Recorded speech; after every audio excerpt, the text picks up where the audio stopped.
Thank you. Hi, everybody. Again, I'll try to make it on time to make sure everybody else that comes after me will have the appropriate time to present. So again, thank you very much for having me. You want to stand over here? Okay, sure. So I'm going to stand over here. There's going to be a lot of conversation today about AI. Obviously, AI is a big topic right now, and obviously AI also have implications in information security. My keynote today, I want to kind of set the tone, a little bit of a philosophy about the asymmetrical influence of AI in cybersecurity. Hopefully you will get some kind of experiments, some thought experiments, and as you're going to hear more about AI later during the day, you can see how it applies to it. So just a little bit about myself. I've been in information security for well over 20 years now.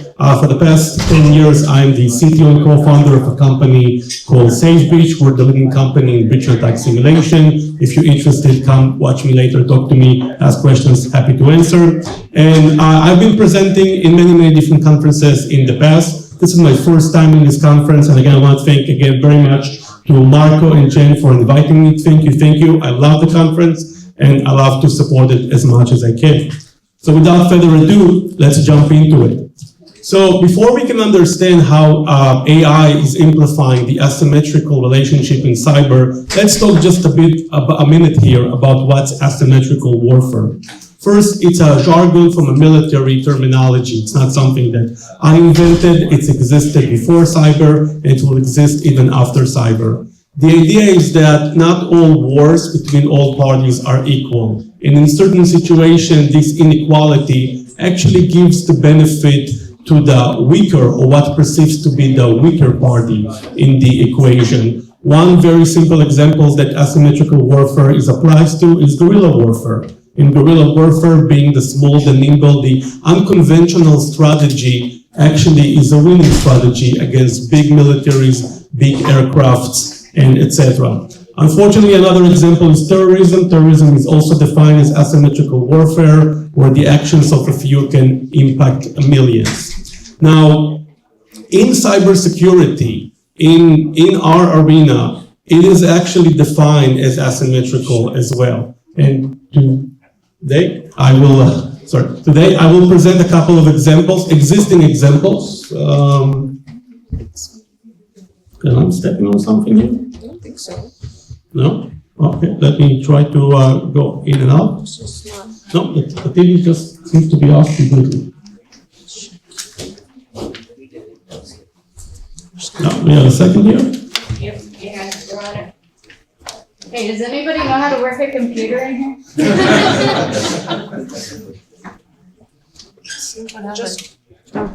It just like looked Okay.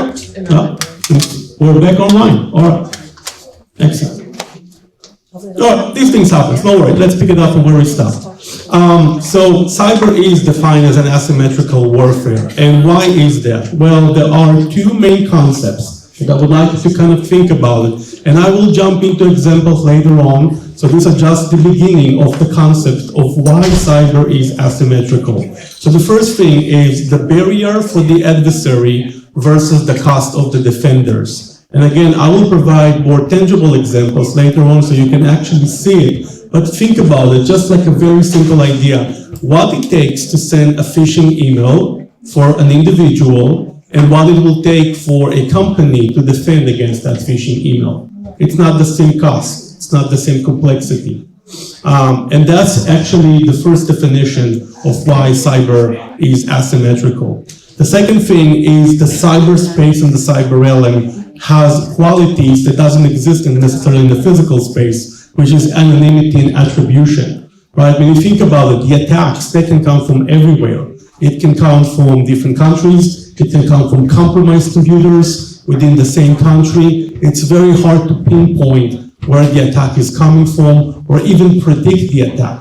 And again, if you're just thinking about the physical realm, if you think about, for instance, airplanes or movement on the ground, these things can be tracked by governments. These things can be seen, but in the cyberspace, they're not seen.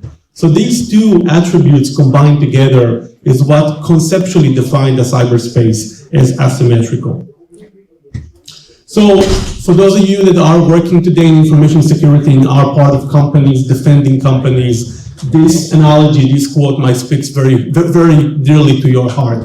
I've heard customers saying this in the past. I've heard different paraphrases of this sentence, but this is the reality today of the defenders, right? We are in need to defend this fortress. It has 1,000 doors. This analogy can be 1,000 computers, 1,000 networks, 1,000 cloud instances, you name it, that's the 1,000 that is in this picture. But then the attacker only need to find one window that is left open. Again, this is analogy capture, the asymmetrical, and I would like you, as I'm going along with the different examples, to reflect back on that and think whether you could have thought about it, or that could have something that would have been easier for you or your company to detect and mitigate.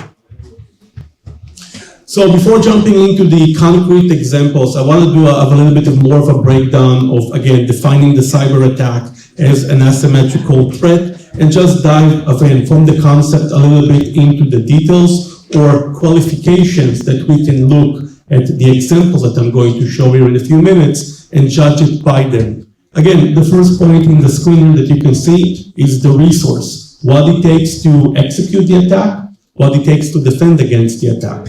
And this asymmetrical, that's again the definition of why is it harder to defend, but somewhat easier to attack. The second thing is the complexity, right? As we're thinking about attacking companies, enterprises, corporations, the amount of people, the amount of things that can be different. Think about big companies that exist in multiple geolocations, Europe, US, Asia Pacific. There are a lot of room for misconfiguration. There's a lot of room for human error. There's even a lot of room for politics. Politics within these companies that might dictate different security solutions, different topologies. This is all playing against the company. This complexity does not serve the company. However, it does open the room for mistakes, potential vulnerabilities for the adversary to consume and attack. So attack surface is the second element. And then third, last but not least, we can talk about the speed and the scale. Again, this again goes back into the ability to predict, to detect, and to understand when the attack is coming, how big the attack is on the company or the entity. And again, this is also asymmetrical. Think about it. How quickly can you send an email? One phishing email, 5,000 phishing emails, right? It can be in a matter of milliseconds. You can automate it. And again, I'm going to jump into examples so we can see exactly that. But as I'm going to go through the different examples, try to see if you can identify which one of these attributes exists for these examples. Oh, sorry. So the way I'm going to try to demonstrate how AI implicates this asymmetrical relationship, first I'm going to give a number of examples that are existing today, has nothing to do with AI, and then I'm going to revisit some of these examples with the AI in the equation. And the idea is to show you the before and after, which again, unfortunately at the moment, the after seems to be a lot worse thanks to AI. But I'm optimistic that at the end, the closing thoughts, we can see how things might change in the future. I'm going to be showing different examples. I'm going to be tagging them through the MITRE attack. For those of you not familiar or new to the information security, MITRE attack is a free open source framework which they did a very great job to divide and conquer different attacks to different steps, and really, in a systematical manner, named them and gave reference. The idea here is to try to stay in the realm where you can later research these attacks if you're interested. So you would see the tagging on the top of it. Again, don't be alarmed. It's just a number that you can search in Google and find more examples. So again, just keep in mind the MITRE tagging is just for extra reference. So the first example that I've already kind of lured into and talked about it a little bit is the spear phishing or sending a phishing email with a link, right? So again, why is it asymmetrical? You can see that sending an email is very easy these days. I mean, you can create multiple email accounts, you can create multiple email addresses, and then what it takes is just one employee within the company that would fall victim into this spear phishing social engineering. Now, while there's multiple social engineering plots and schemes, I just took the one that is most likely to be the common case these days, which is sending an email that would try to get the employee into a website and most likely that website will try to dupe the employee to give his credentials. That way the adversary ends up getting a valid login and password to the company, which then they can use using a VPN or other remote access device to connect back to the company in the pretext of that employee. Again, as you can see, the asymmetrical here is that how easy it is to send this email and how hard it will be for a company to detect that phishing email or to make sure that none of their employees would ever click on that. Pro tip, unfortunately, it never happens. This thing still works because for a big enough company, for a large enough of employees, somebody always ends up clicking on these links, unfortunately. So this is the first example that demonstrates asymmetrical relationship. Again, there is no AI involved in it. You will see an example, an enhanced example later on. The second thing is password guessing. So in the first example that I show, the social engineering was designed to try to lower the credentials of the victim. But unfortunately, this is not always needs to be the case. There are enough websites and there is enough information out there for websites that got hacked, password dumps, where it's possible for the adversary to try to go ahead and guess the credentials anyway. So in this case, they don't need the victim, the employee of the company to participate. All they need is an open interface to try to authenticate to. Usually a VPN will do the job. And then by trying to guess the password, eventually depending on the password complexity and how often the employee changed the password or whether the employee is reusing the password, there is a good chance they might be able to guess it and get into the network. Again, it's asymmetrical because the adversary only needs to have one correct credentials to get in the network. And then the company needs to defend against all these attacks at all the times. And again, making sure that none of them will be conducted not by the employee itself. Again, sounds very easy, but in reality, very, very hard. And unfortunately, there's an enormous amount of cases, someday it didn't become public, of companies getting hacked essentially through this particular technique.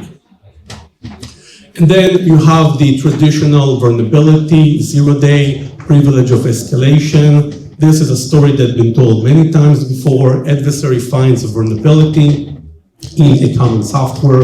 It can be anything as common as an operation system. It could be a particular appliance that is being used within a company. Once he or she gets that vulnerability, understand that zero-day, that power gives them the ability to basically access or exploit that vulnerability across the world globally until the patch would come out, until companies would detect and mitigate it. This is obviously one of the sources of the asymmetrical warfare, how one exploit that can be found one time can create a massive impact. And there is other stories that I'm going to share later on of how this can also escalate into a supply chain. Hacking one company can then lead to hacking multiple companies along the way.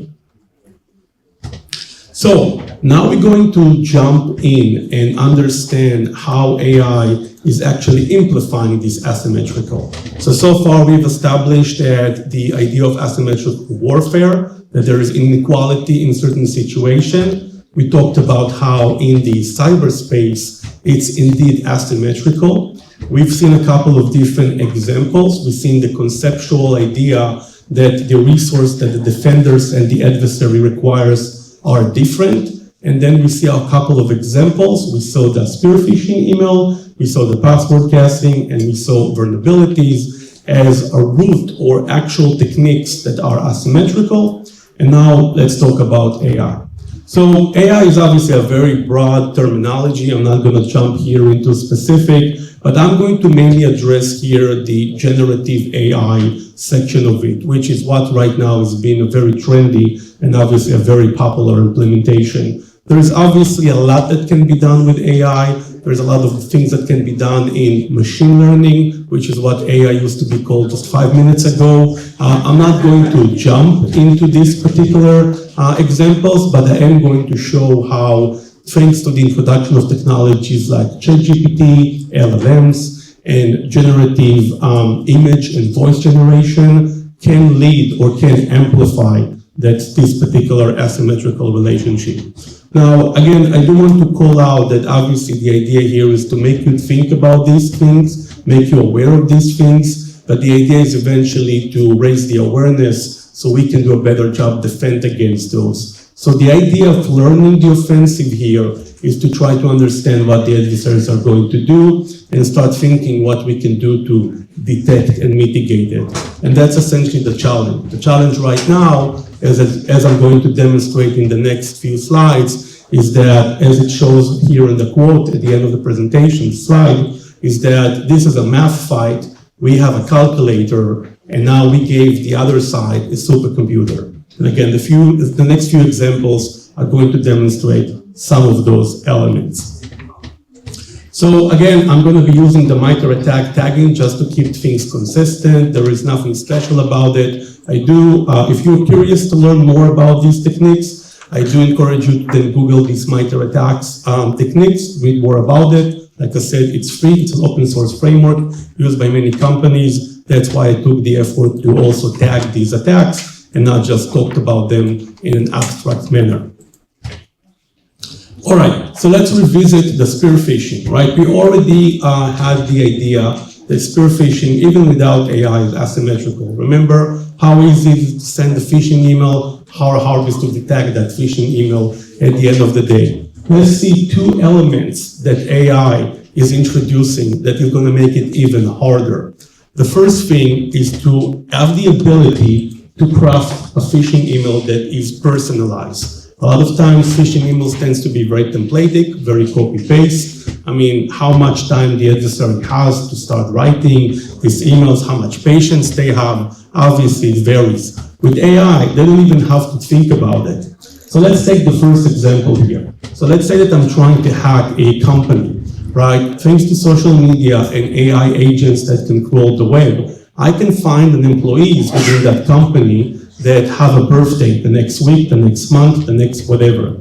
And then I can use this as a pretext to say, well, the company, you have a birthday coming up next week, happy birthday. The company is now sending you a link to a gift. Everybody likes to get gifts on birthday, obviously. And then once the employee click on that link, the website, which you will be redirected to, obviously a malicious one, would say, well, in order for you to claim your gift as an employee, we just need to know your credentials, right? You just need to log in into this corporate happy birthday portal in order to claim your gift. Again, makes a lot of sense. It's a gift by the company, and it's sent from the company with all the logos. Very, very quickly, employees will start feeding that portal their credentials in an attempt to claim that happy birthday voucher or whatnot.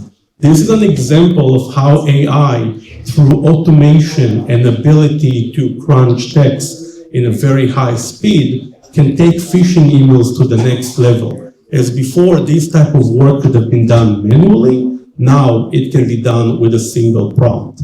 Again, these are just an example that I came up with. By no means it's an exhaustive list. There could be millions, if not infinite amount of ideas that can be then plugged into this type of a scheme. The second thing is that we all have different writing styles. We all have words that we're using more often than ever. And sometimes phishing emails stand out because you don't expect the person to use such words. You don't expect the tone of voice of such person to be like that. Again, the fraudsters that are writing those emails, they don't take the time to really care about. It's more of a drive-by, spray and pray type of an approach. But with AI, they don't even need to think about it any further. They can feed an AI example of blog posts, maybe public emails like mailing lists. Maybe even if they have access to the computer, they can take the actual emails from the Outlook and feed those into the AI. The outcome will be that the AI will then use this style, will use this as a source of information to then craft an email with the same words and level and tone.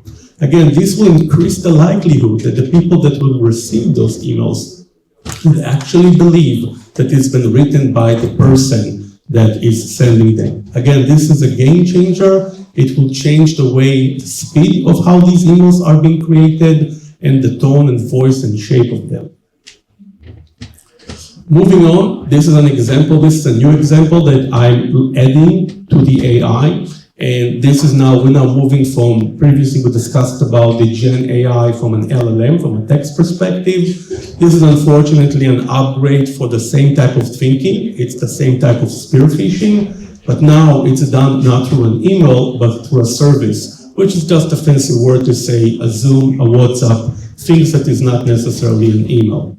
So you might have heard by now about the phenomena called deepfake, and deepfake is essentially the ability to use AI to either generate a voice or an image or a video, and in some cases even live, the ability to impersonate a person that you are not.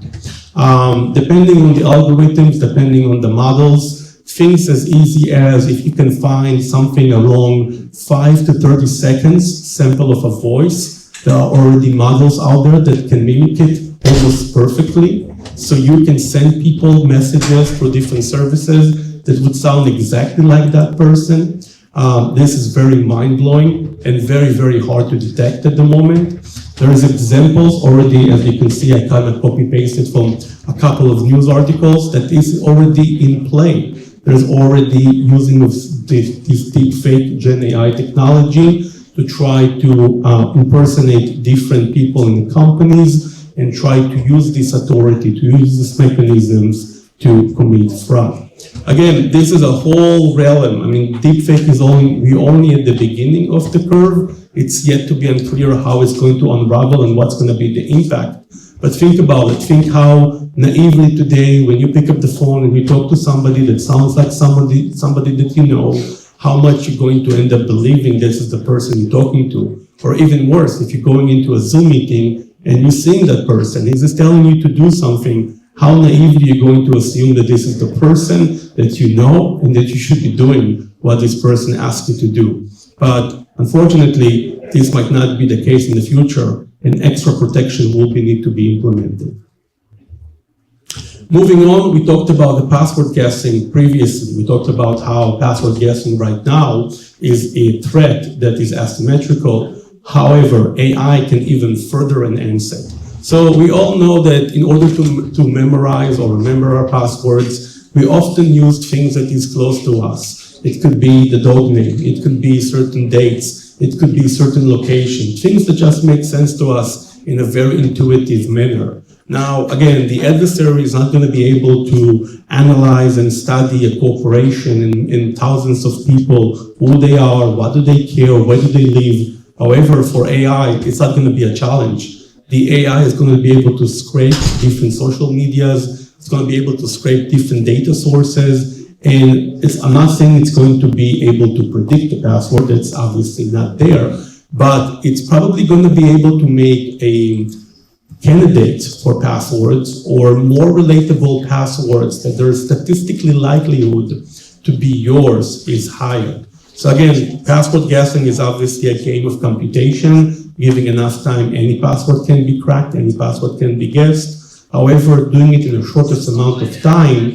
in this case, the AI will be able to give perhaps more statistical predictables or names, and this could potentially has the implication of ability to guess more passwords in less amount of time. Malware. So again, this is a new example that I've added in this case, but obviously it's also applicable in the other case. So malwares are malicious programs used by adversaries to either take control of workstation, gain persistency on workstation, or even further propagate on workstations. So you all very much comment or understanding that some of the effort goes into information security to protect computers, devices, and endpoint security, whether it's an antivirus, EDR, you name it, doesn't matter at the moment. It's a big effort. Now, traditionally through the industry, this type of cat and mouse game has been ongoing, and there's techniques today to try to evade those security controls, and then these companies try to kind of educate themselves and stop these evasion techniques. It's a never-ending game. However, with AI, there is a force multiplier that has never seen before. The ability of AI to create a malware on demand, it's nothing that has been existed in the past. We're talking about the ability to on demand give the AI a CPU architecture, a platform dependencies, functionality, and it would spit out the code immediately. I mean, think about it. You can change languages from Java to C# to C++ to Python. You can jump between different operation systems. It doesn't mean that you need to know how to program in all these languages or even understand the constraints of these operation systems. All you need to do is kindly ask the LLM to write the code for you, and it will do so gladly.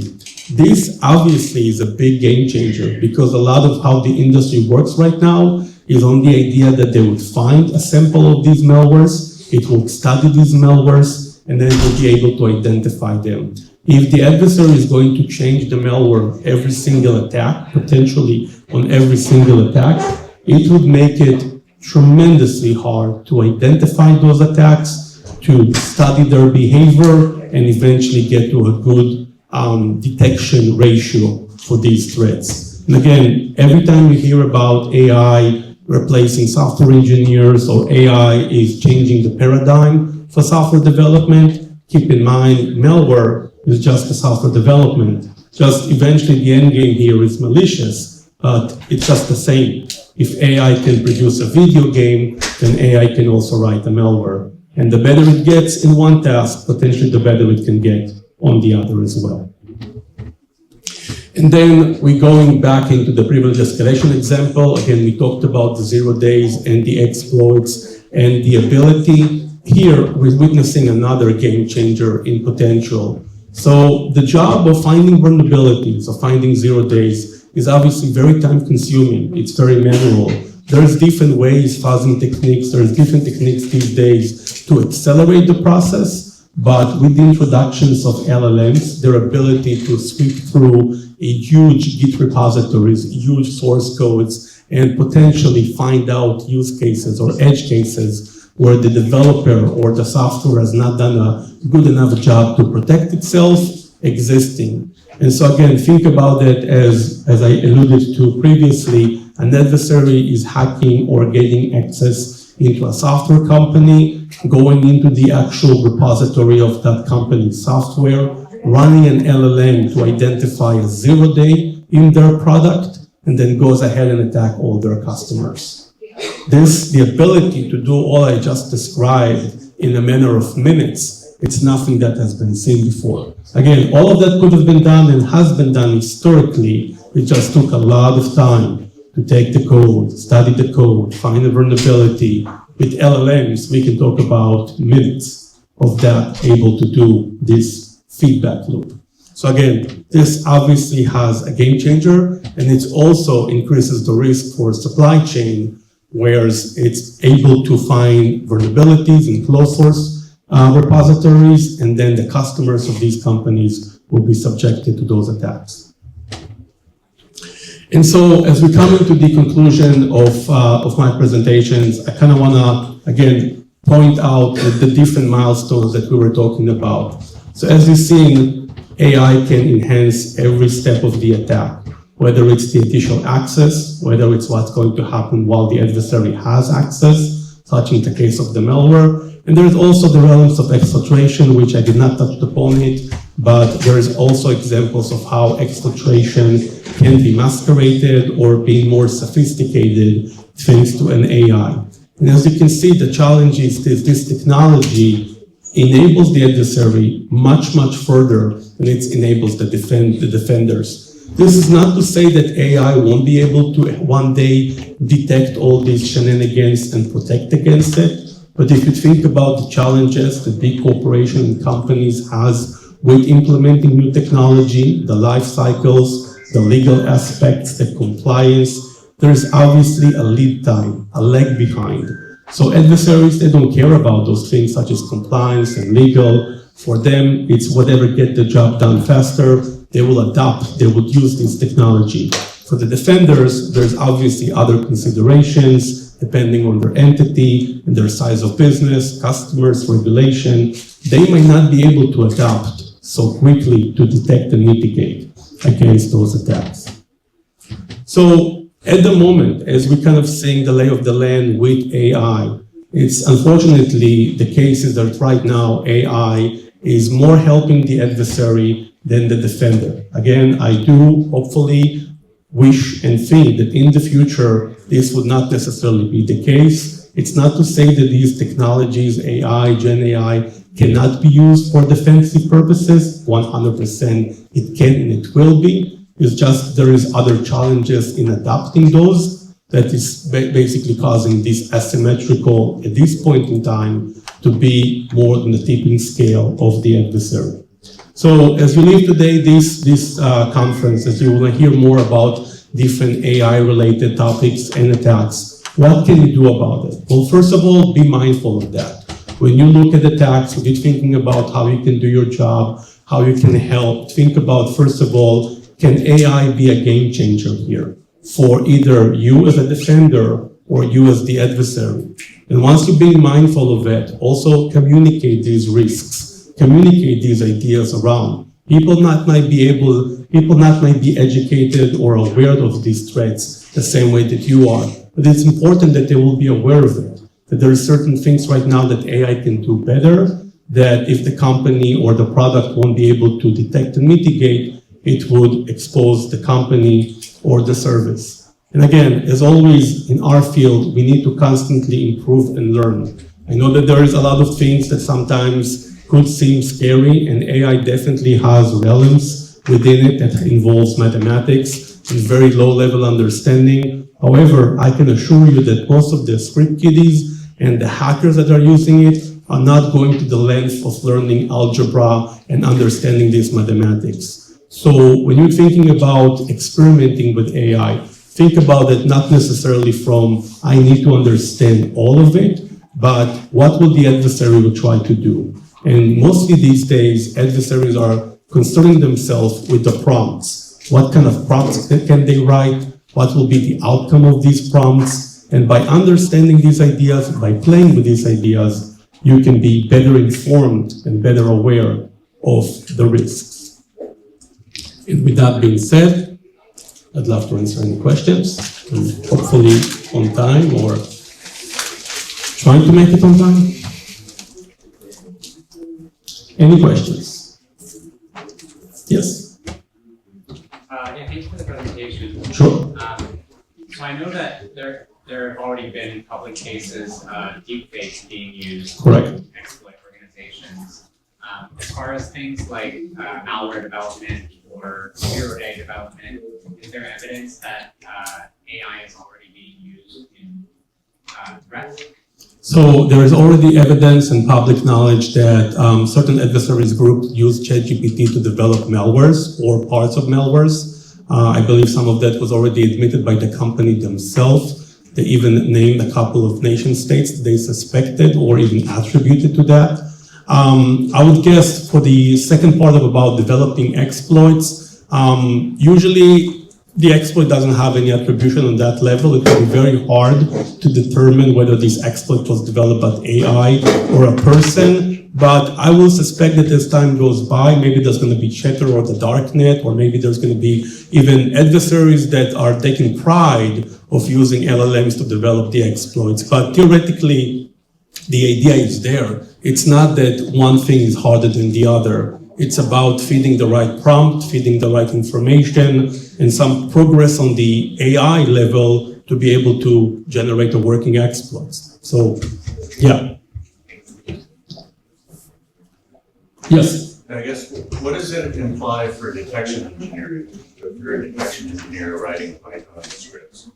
So that's exactly the hard thing about the hard things. So right now, detection engineering using things like Yara signatures or mechanisms today that are perhaps not adequate to the threats, the threat landscape that is coming, the change of how things will, the quickness of how things is going to change. Again, predicting that threat hunting would evolve with AI, threat hunting would include AI components in it, whether it's a flexibility, whether it's going to be a prompt, whether eventually it's going to be backed by LLM, this is yet to be seen. Unfortunately, right now, this is part of the asymmetrical, writing a signature, writing a threat hunting rule, versus how quickly the threat is evolving, changing, and masquerading. Oh, I think my time is up. No, I'm kidding. Thank you very much. Thank you.